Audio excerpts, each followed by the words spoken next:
Aujourd'hui, j'ai décidé de vous parler de maternité. Bon, un peu de contexte. J'ai 34 ans, je suis en couple depuis 5 ans avec l'homme qui est à la fois mon meilleur ami et l'amour de ma vie. On n'est pas mariés et on n'a pas d'enfant. Alors franchement, si la moi de 20 ans voyait cette vidéo, elle me dirait meuf, t'as foutu quoi ? Pour la faire courte, j'ai passé 10 ans avec un mec extraordinaire, mais au fond de moi, je savais que c'était pas l'homme de ma vie. Évidemment, j'étais dans le déni, parce que quitter les gens bien, ça fait peur. Du coup, j'ai passé 10 ans à repousser l'échéance de l'engagement ultime, qui est la parentalité. Du coup, je me rassurais avec des pensées réelles de mais t'es jeune, t'as encore le temps, puis là, vous êtes pas installé, et puis de toute façon, t'es encore en études. Mais maintenant, me dirais-tu, et tu aurais raison, tu as l'homme de ta vie, alors pourquoi n'es-tu pas mère ? Et bien il se trouve que du coup, j'ai eu le temps de déconstruire plein de trucs et de remettre en question 12 000 fois mon désir d'enfant. Féminisme, écologie, injonction en tout genre, bref. Et puis j'attendais le fameux désir de bébé, mais rien. Pour être honnête, moi, un incontinent insomniaque avec qui tu peux converser qu'en monosyllabes, ça m'a jamais vendu du rêve. Et c'est comme ça que les années sont passées et que jusqu'à cet été, je ne savais pas si je voulais vraiment des enfants. C'est grâce à la rencontre avec une sage-femme extraordinaire lors du retrait de mon stérilet que j'ai pigé qu'en fait j'avais 12 millions de mécanismes de défense et de peur et que c'était ça qui jusque-là m'avait fait douter de mon désir d'enfant. Je viens de vivre l'expérience gynécologique, la meilleure expérience gynécologique de ma vie en fait, et je n'avais pas réalisé parce que j'avais pas réalisé à quel point en fait les autres fois ça se passait pas bien.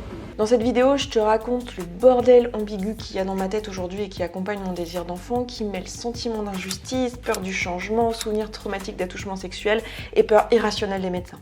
Gros programme, c'est vulnérable, c'est posé, je te parle comme je le pense. Prends ton petit thé et tes mouchoirs et on y va juste après ce petit disclaimer. Je viens de finir de filmer cette vidéo et j'avais pas exactement prévu ce que j'allais dire exactement à quel moment, mais je m'aperçois au moment où je l'ai terminé que en fait dans cette vidéo à un moment donné je parle de violences gynécologiques, je parle de choses qui peuvent être en lien avec l'accouchement, qui peuvent être un peu graphiques. Si vous êtes actuellement enceinte, que vous allez accoucher du coup dans les semaines, dans les mois qui viennent, je pense que c'est pas une bonne idée de voir cette vidéo. C'est la recommandation que moi j'ai envie de vous faire si vous étiez une de mes meilleures amies. Et peut-être que je vous mettrai en tout cas ici en code, en texte, de quelle minute à quelle minute je pense que c'est pas une bonne idée si vous êtes enceinte de regarder la vidéo, mais que vous pouvez regarder tout le reste peut-être si vous avez quand même envie de regarder parce que le sujet vous intéresse, mais que vous voulez juste pas regarder la partie que moi je trouve potentiellement pas à propos. Et puis évidemment si vous êtes une âme sensible, que vous n'avez pas envie d'entendre parler de violences gynécologiques, de violences sexuelles,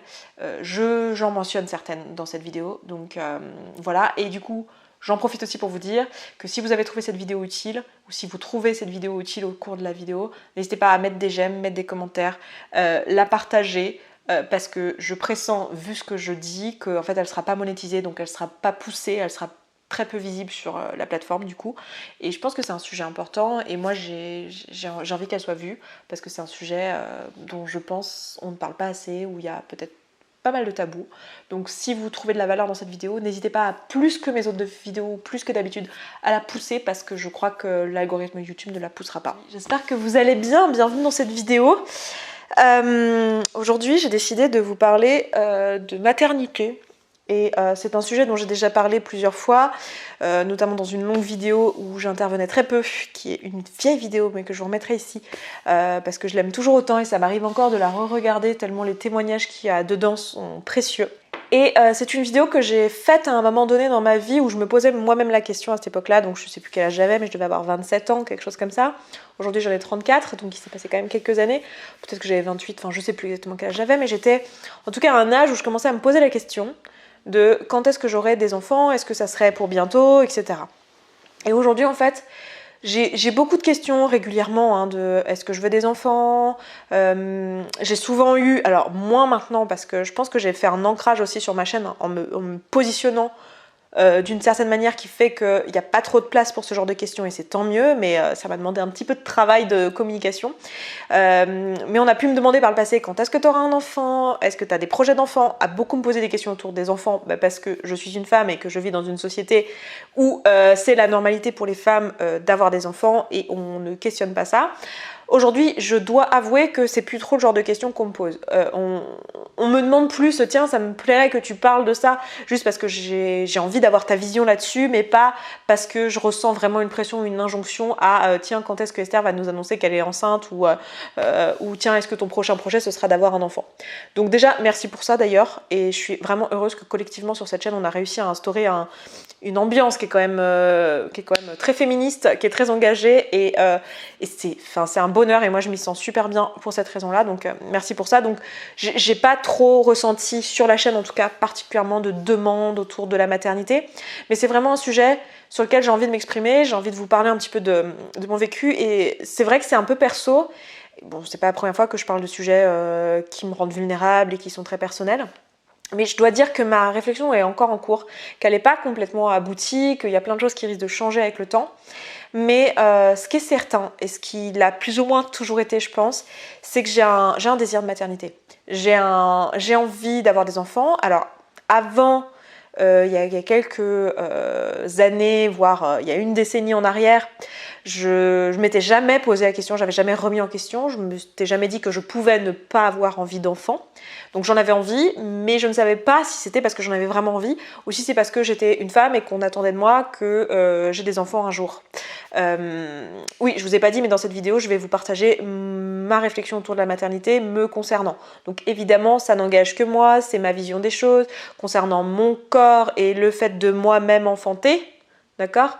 Ou le fait d'être mère d'une autre manière, parce que vous allez voir, je vais aussi vous parler d'adoption. Bref, ça n'engage que moi, hein. C'est une vidéo où je vous partage ma vision des choses, mes ressentis qui me sont propres et qui sont propres à mon histoire. Vous allez voir que c'est très propre à mon histoire. Donc voilà, évidemment, je ne suis pas en train de juger votre vision des choses qui peut tout à fait être très différente. Et je pense que vous me connaissez assez et j'ai l'impression ces dernières semaines d'avoir enfin pu me présenter davantage comme je suis vraiment, c'est-à-dire de plus me mettre de frein et de prendre le temps de parler avec vous et de vous partager ma vision des choses, là où il y a quelques mois en arrière je le faisais plus en me disant de toute façon personne s'en fout, et où j'allais moins profondément dans les vidéos et je vous laissais moins percevoir ma vision des choses. Mais je pense que si vous avez un peu suivi dernièrement, vous êtes je pense pas sans savoir que honnêtement j'ai pas de jugement, quoi. Honnêtement, je pense que tout est défendable, que toute vision des choses est légitime. Et voilà, et si je fais que partager la mienne, sachant que c'est très intime et que ça me concerne évidemment, j'attends de vous que vous ne jugiez pas, ou en tout cas que si vous jugiez parce que vous êtes humain, que vous n'exprimiez pas votre jugement. Et je vous préviens d'avance que si vous le faites et que j'estime que j'ai pas envie de l'entendre et que ça n'a pas sa place, je supprimerai les commentaires comme je le fais toujours en fait. C'est un truc que je pense pas à redire régulièrement, mais moi je vois vraiment cette chaîne YouTube comme un endroit, c'est public certes, mais c'est mon chez moi. Donc c'est comme si je vous invitais chez moi. Juste, je vous laisse la porte grande ouverte. Mais si tu rentres chez moi et que tu commences à casser les meubles, à casser les bibelots, à foutre tes gros pieds dégueulasses par terre, eh ben je te mets à la porte. Voilà. Et c'est un lieu public, certes, mais il n'en reste pas moins chez moi. Et donc ça, c'est mes règles qui s'appliquent. Bref, je dis pas ça pour vous faire peur ou quoi, parce qu'actuellement, en ce moment, il y a une ambiance extraordinaire dans les commentaires. Il y a eu des moments dans l'année où ça n'a pas été le cas, parce que ça a été une année quand même compliquée, mais là, en ce moment, c'est vraiment le cas, donc voilà. Bref. Donc... pendant longtemps j'avais un désir d'enfant et je le questionnais pas. Je l'ai questionné, je pense, aux alentours de mes 30 ans quand je me suis séparée de mon ex-copain avec qui j'étais restée une dizaine d'années et avec qui j'avais jusque-là visualisé ma vie future comme mère avec lui, etc. Je vais peut-être attendre que les gens dans le couloir passent, justement, des enfants. Donc ouais, pendant de nombreuses années, je le questionnais pas et je me suis mise à le questionner quand je me suis séparée de mon ex-compagnon, parce que j'étais à un moment de ma vie où je me retrouvais célibataire pour la première fois depuis extrêmement longtemps, depuis toujours en fait, depuis le début de mon âge adulte, j'ai envie de dire, et de mon entrée dans la vie amoureuse. C'était la première fois que je me retrouvais célibataire et du coup, je me suis vraiment, comme beaucoup de gens, je pense, qui se retrouvent dans cette situation-là, je me suis retrouvée à habiter pour la première fois toute seule finalement depuis mes 18 ans et à me demander, tiens, dans quelle ville j'ai envie d'habiter, quel métier j'ai envie de faire. Enfin, j'ai vraiment eu une espèce de repassage à zéro et du coup, je me suis aussi posé cette question-là. Est-ce que je veux des enfants ? Et pour moi, il était clair, et il a toujours été clair, que j'ai envie de transmettre, en fait. Et je pense que ça se ressent puissance 8000 sur cette chaîne, même par les métiers que j'ai pu faire avant de faire ce qu'il y a sur cette chaîne. Je veux dire, il y a toujours eu il y a pas mal de choses autour de l'art, autour de créer des choses, de la créativité, puis il y a aussi pas mal de choses autour de l'enseignement, de la transmission C'est un truc vraiment qui me parle. Et donc, j'ai toujours plus ou moins eu ce désir-là de transmettre, aussi un attachement particulier à la famille. Je pense que ça, c'est clairement lié à mon histoire, le fait que moi-même, j'ai pas ressenti ce truc de famille. J'ai été élevée par ma mère, voilà, qui s'était remariée à un moment donné, avec un conjoint qui a été violent, à la fois physiquement, verbalement, sexuellement, enfin bref, ça a été 3 années d'enfer. Le reste du temps, on n'était que toutes les deux. J'ai manqué de ce cocon familial. Aujourd'hui, je dois dire que cette famille, elle n'existe pas ou très peu. J'ai bien ma mère, j'ai bien mes demi-frères, mais il n'y a pas cette ambiance de famille. C'est un truc que je recherche, que je valorise, que je chéris. À chaque fois que j'observe ça, et vraiment j'ai envie de... Enfin, si vous l'avez et que vous le dénigrez, surtout là à la période de Noël, je sais qu'il y a plein de gens qui disent « Oh là là, va falloir passer du temps avec les grands-parents, oh là là, va falloir voir les oncles et les tantes ». Moi je trouve ça extrêmement beau en fait, le fait d'avoir ces gens qui sont liés par le sang, qui n'auraient pas forcément été amis mais qui font l'effort d'être ensemble juste pour cette cohésion-là. Enfin bon, après moi ça me touche donc je trouve ça beau. Donc c'est vrai que la notion de famille ça me parle, la notion de transmission, le fait de voir un être humain évoluer, enfin je trouve ça fantastique, je trouve ça magnifique, je trouve ça miraculeux, je trouve ça beau, ça m'émeut en fait de voir ce petit être qui de la naissance jusqu'à l'âge adulte, et même après, même l'humain après l'âge adulte, moi ça m'émeut en fait de voir une personne évoluer. C'est pour ça que je fais le métier que je fais, hein. Le coaching c'est ça, on voit une personne qui en quelques mois s'épanouit, s'ouvre, change, se libère, enfin c'est absolument magnifique, et le fait de voir un petit être comme ça qui évolue, moi je trouve ça fantastique en fait. Donc ça c'est un truc qui m'attire, c'est un truc que j'ai envie de voir vivre. J'ai aussi envie de transmettre des valeurs, de voir cette personne devenir elle en fait, ça me fascine. Donc c'est un truc que j'ai toujours voulu, et c'est vrai qu'avec mon mec j'en avais un peu parlé, mais j'aimais bien l'idée de l'adoption. Je savais pas trop pourquoi j'aimais bien l'idée de l'adoption, mais je pense que l'une des raisons c'est que moi-même j'ai pas connu mon père biologique, et il y a un côté un petit peu de faire ressentir ce sentiment de famille à quelqu'un qui n'était pas forcément destiné à le ressentir.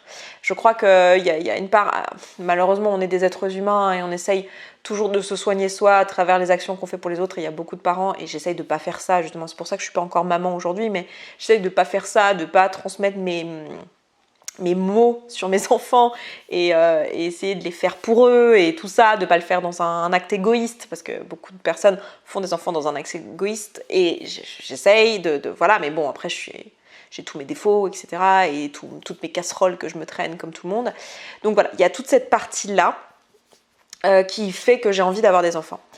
Toute la partie qui fait que j'ai moins envie d'avoir des enfants et que j'oscille, parce qu'avec mon compagnon actuel, on y pense, après on n'en sait rien, on voit nos amis en avoir, les personnes proches autour de nous. Moi j'ai une vraie réflexion, j'ai eu une vraie révélation cet été quand j'ai retiré mon stérilet, de me dire non, je veux pas reposer un autre parce que je me vois pas repartir pour 5 ans. Je pense que j'aurai envie peut-être d'avoir un enfant biologique dans les 5 années qui viennent, et j'ai eu cette espèce de truc qui m'a transcendée, de me dire non mais en fait c'est probablement quelque chose que je veux.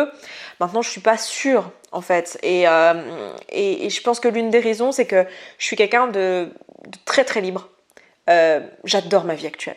Je vais être tout à fait honnête avec vous, j'adore ma vie actuelle, et j'ai regardé beaucoup de témoignages de personnes qui sont plus âgées et qui disent souvent, quand on leur demande à quel âge tu voudrais revenir en arrière, elles disent tout le temps entre 30 et 35 ans, et c'est là où je suis en fait.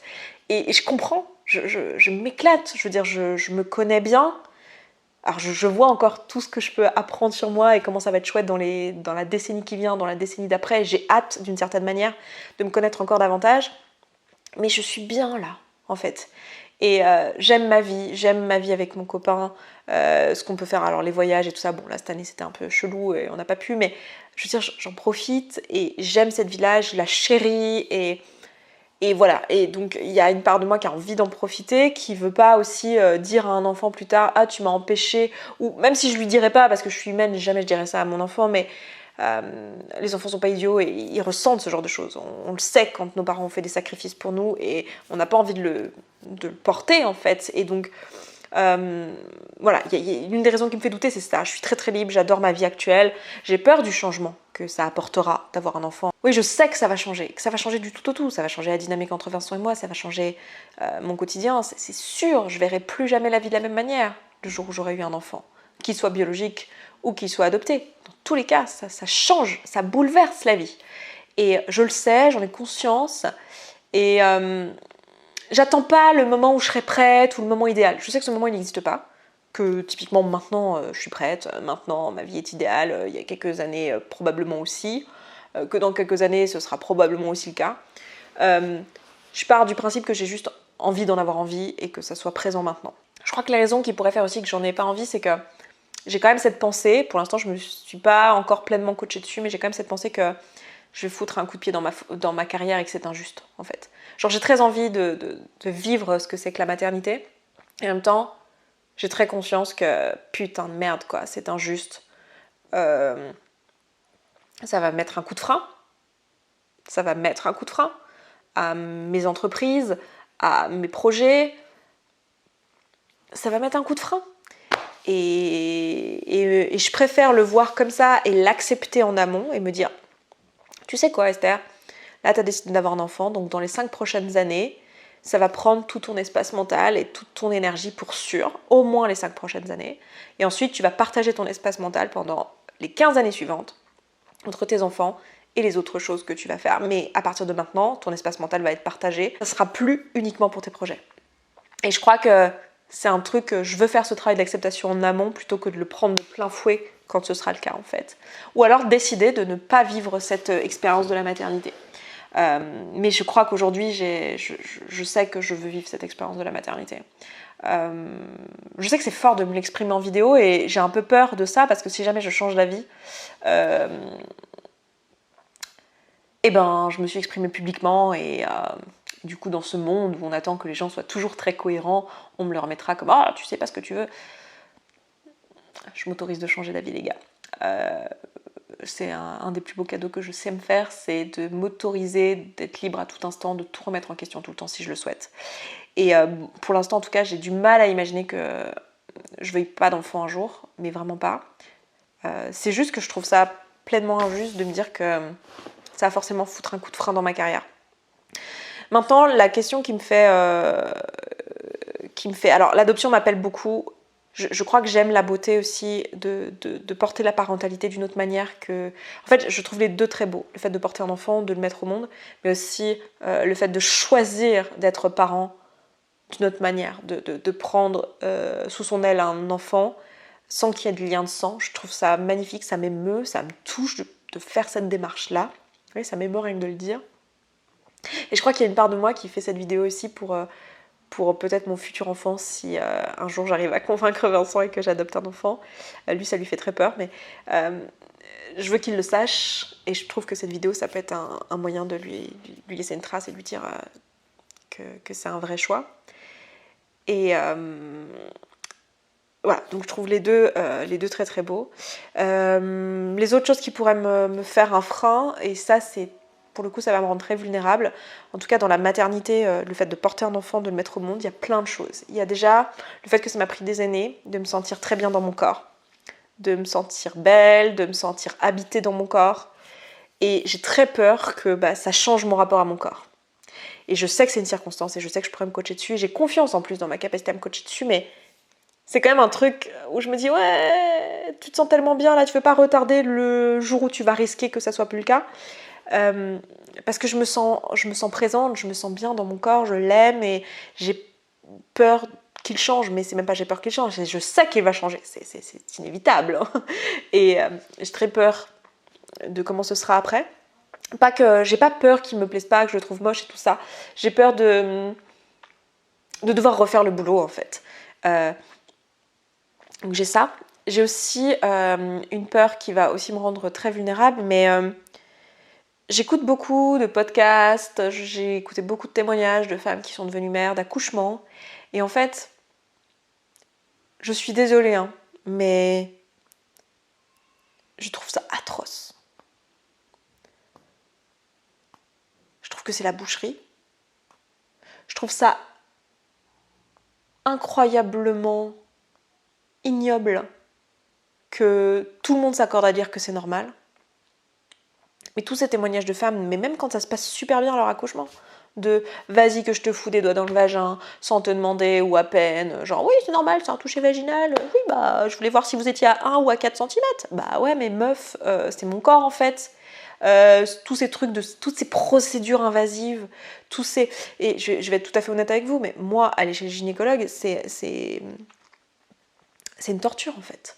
Et il y a quelques mois, justement, quand j'enlevais mon stérilet, je vous disais en pleurant, en sortant sur Instagram, je vous avais fait une story, en pleurant, comment c'était la première fois de ma vie avec cette sage-femme que je m'étais sentie écoutée, que j'avais participé à l'auscultation, que j'avais participé à mon corps, que je ne m'étais pas sentie violée en fait.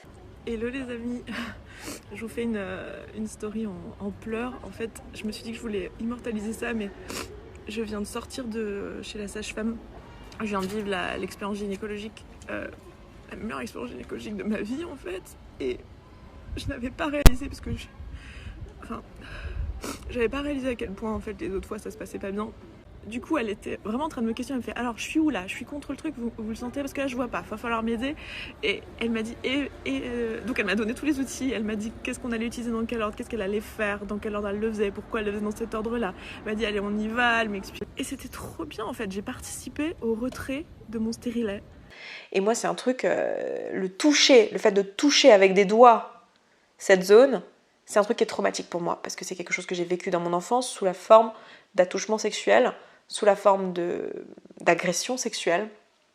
Et j'ai régulièrement, quand on me fait des procédures quelconques, des gestes quelconques, gynécologiques, j'ai régulièrement des flashs, j'ai régulièrement des moments d'insécurité où j'ai l'impression d'avoir de nouveau 7 ans et d'être perdue, de ne pas savoir quoi faire. Ça va me rendre émotionnelle, mais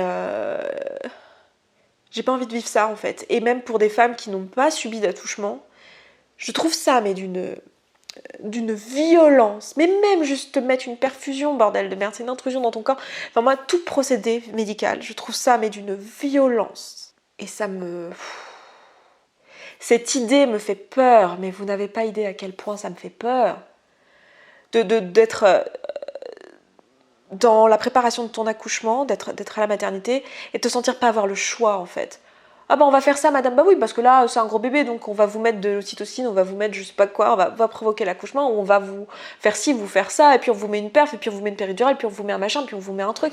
Et genre c'est normal en fait. Et t'habites pas ton corps, et t'es là, et on te déshumanise, et tu te retrouves comme une petite fille à dire ah oui d'accord, ah oui si c'est mieux pour le bébé, très bien.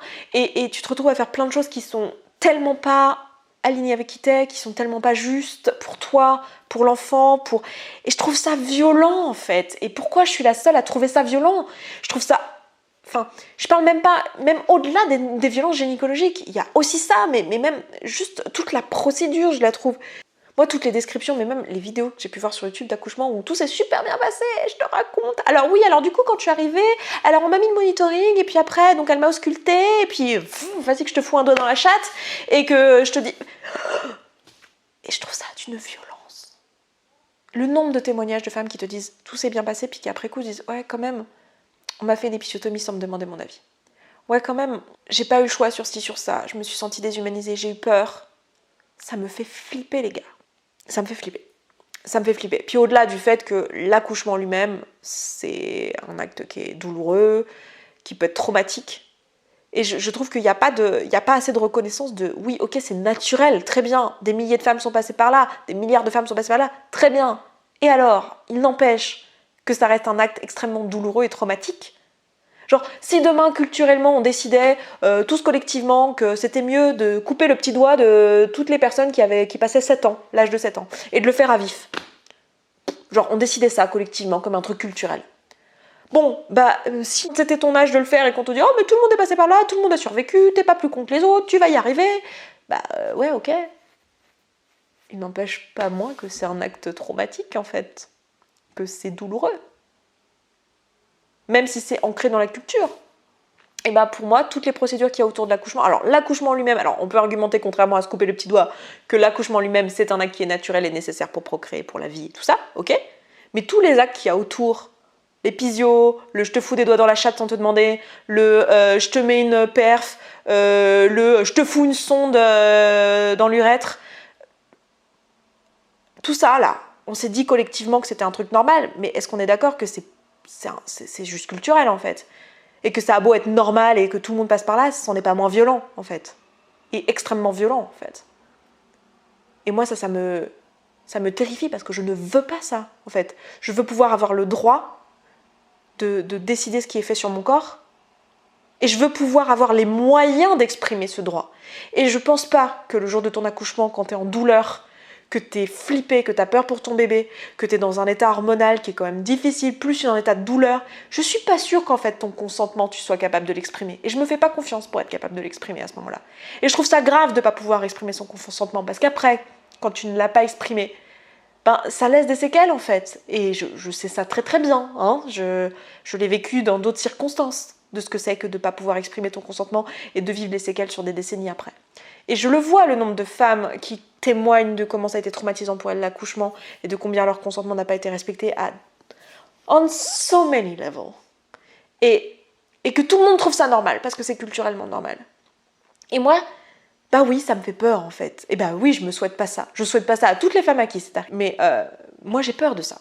J'ai peur de ça. Et je crois que c'est la raison principale qui me fait peur dans le fait d'enfanter moi-même et d'être mère par voie naturelle, d'être mère par la grossesse et pas d'être mère par l'adoption. Évidemment, il n'y a pas toutes ces problématiques-là quand on est mère par l'adoption. Mais j'ai aussi envie d'être mère par adoption pour tout un tas d'autres raisons que je vous ai mentionnées un peu plus tôt, qui sont probablement liées à mon histoire et au fait que moi-même, je n'ai pas connu mon père et que j'ai quand même envie de créer ce lien de famille et je trouve que c'est notre façon d'être parents et je trouve ça beau et tout ça. Et je pense que le jour où je serai enceinte, je ferai vraiment un travail de décider que je veux pas que ça soit un acte traumatique, de décider avec quelle intention je veux aller à mon accouchement et de décider de me pardonner en amont si je suis pas en mesure d'exprimer mon consentement et de me pardonner si je vis les actes médicaux comme un abus. Je suis terrifiée à l'idée qu'on touche mon corps. Vraiment, mais l'accouchement en fait partie, mais alors l'accouchement d'autant plus parce que ça impacte mes organes génitaux, mais même n'importe quoi d'autre, je veux dire, qu'on touche à mon corps, c'est un truc... Je sais que je suis pas la seule, hein. Je sais qu'il y a plein de gens qui ont très très peur des procédures médicales. J'ai peur que mon consentement soit pas respecté en fait. Sous prétexte de culturellement c'est normal, je suis médecin, c'est ça que je dois faire, bah oui c'est mon métier, bah ta gueule, c'est ton métier quoi, il n'empêche que je reste pas moi un humain. Donc voilà comment je vois l'avenir de la maternité, et puis évidemment j'ai très très peur d'avoir des enfants en bas âge, d'être constamment, je le vois autour de moi, les personnes qui ont eu des enfants, mais ça les pousse à bout, ça les pousse dans les retranchements, c'est un travail mais extraordinaire, mais moi j'ai une admiration pour tous les parents, je veux dire c'est un truc de ouf, hein, les premiers mois, les premières années, mais et j'ai conscience de ça, et je pense que c'est sain d'avoir cette conscience-là avant de le faire, et ça me fait flipper. C'est pas que j'ai peur de pas être à la hauteur, je pense que je me connais assez maintenant, et que j'ai assez confiance en moi pour me dire que j'apprendrai, que je vais me débrouiller, que je vais le faire, que j'en suis capable, mais il n'empêche pas moins qu'il y aura des jours où j'aurai envie de chialer, d'hurler, et de me plaindre, et j'ai pas hâte de ça, quoi. Mais j'ai du mal à m'imaginer de ne pas être mère. Et un exercice que j'avais fait il y a quelques années, je ne sais pas si vous avez envie de le faire aussi, mais que je trouve intéressant, c'était de s'imaginer parent et de voir comment, quand on s'imagine parent, quand on se visualise, quel âge ont les enfants. Et c'est intéressant de voir ça, parce que ça permet de mieux se connaître sur son intention en tant que parent, parce que moi, quand je me visualise maman, c'est essentiellement avec des pré-ados. Alors que beaucoup de gens, quand ils se visualisent parents, ils se visualisent avec un bébé par exemple, ou avec un toddler, je sais pas comment on dit en français, mais un enfant qui n'est pas un nourrisson, mais qui est avant 4 ans, quoi, quelque chose comme ça. Il y en a qui se visualisent avec un petit enfant qui pose plein de questions, qui découvre, qui est émerveillé, qui a entre 5 ans et 10 ans. Et moi, je me vois vraiment avec des enfants plutôt entre 10 et 16, quoi, des pré-ados, ou alors des jeunes adultes avec un enfant de 30 ans. Un enfant de 30 ans. Oui, bah oui, c'est ça, un enfant de 30 ans. Donc voilà. Voilà comment je me vois au niveau de la maternité. Voilà mon chemin au niveau de la maternité. Voilà, c'est work in progress, comme on dit. On verra comment ça se passe dans les années qui viennent. En tout cas, je me mets pas de pression sur le fait d'être enceinte ou d'avoir des enfants, je sais que là, je suis pas en train d'essayer actuellement de procréer, si c'est la question que vous posez, parce que j'enlève mon stérilet. Et voilà, je me laisse vraiment le temps de profiter de ces années que je suis en train de vivre et de pas mettre la pression. Et je crois aussi j'ai fait un travail en amont pour moi, qui est que je sais que je peux être heureuse dans tous les cas. Que j'ai des enfants biologiques ou adoptés, ou que je n'ai pas d'enfants. J'ai plus envie du bonheur que j'aurais avec des enfants, mais je sais que je peux être heureuse dans les deux cas, et j'ai décidé en amont que je n'aurais pas de regrets, quelles que soient les deux options que je choisirais. Je n'aurais pas de regret d'avoir des enfants et de ne pas avoir fait certaines autres choses dans ma vie, parce qu'en fait c'est juste un choix de comment je veux investir mon temps et mon énergie et mes années. Et j'ai décidé que je n'aurais pas de regrets si je décide de ne pas avoir d'enfants. Et j'ai décidé que dans tous les cas, ça serait un choix juste pour eux comme pour moi, sachant que dans tous les cas, je suis au clair avec le fait que, quel que soit le choix, il est toujours égoïste. On a beau faire tout ce qu'on veut, on fait de notre mieux pour qu'il le soit le moins possible, mais qu'on décide d'avoir des enfants, qu'on décide de ne pas en avoir, dans tous les cas, c'est un choix égoïste. On fait toujours les choix pour soi, mais de la même manière que c'est un choix égoïste de faire tel métier ou tel autre, de se marier avec telle personne ou avec telle autre. Ce genre de choix de vie, on les fait bien sûr pour soi, pour ce qui nous paraît juste et beau, et ce qu'on a envie, ce qui nous inspire, et c'est normal, quoi. Donc voilà. Voilà pour ma réflexion en cours autour de la maternité. Il y en aura peut-être d'autres dans le futur, des vidéos comme celle-ci, j'en sais rien, on verra si ma réflexion évolue, mais en tout cas c'est là où j'en suis en décembre 2020 sur cette réflexion-là. Et voilà, j'espère que ça vous aura parlé, que vous aurez pu vous reconnaître dans certaines choses, ou mieux comprendre, si vous ne reconnaissez pas, mieux comprendre le point de vue d'autres personnes sur ces choses-là. Et puis bah écoutez, moi je vous embrasse, je vous souhaite une très belle journée, et je vous dis à très vite dans une autre vidéo.